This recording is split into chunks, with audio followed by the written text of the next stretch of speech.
Good evening. Tonight I want to talk to you about Adam and Eve. It's not the sin that Adam and Eve did by eating of the fruit of the tree of knowledge of good and evil.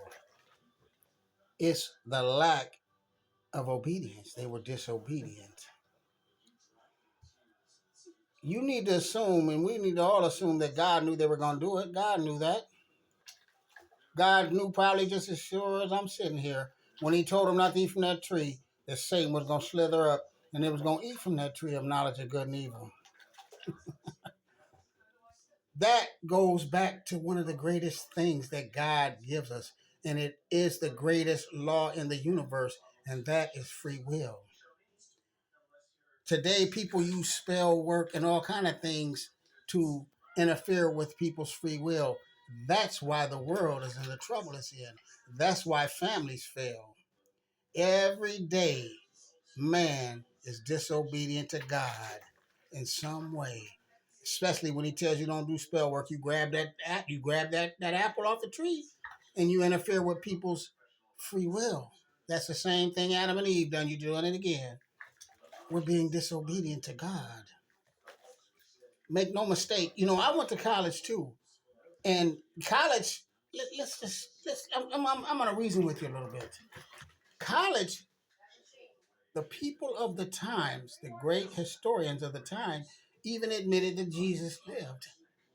If you really study it, you'll find out that they said Jesus was a man that did great works. But he was a man, and that's all they chose to see. They didn't choose to see what God was using him to do. He was the one. But man thinks that religion is an opiate of the public and that God is just something that people, make up. It's fictitious. People believe that evolution, Big Bang theories, and all that is an explanation because that's something that they can see. That's hogwash. The world is more complex, and we are more complex as beings. We have the attributes of God. He made man in his own image. But he also wants us to honor free will. What kind of a God would a God be that forces you to worship him?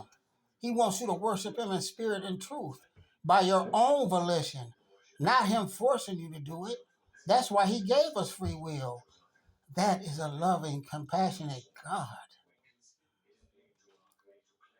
See, man makes things complicated. Remember, obedience is better than sacrifice.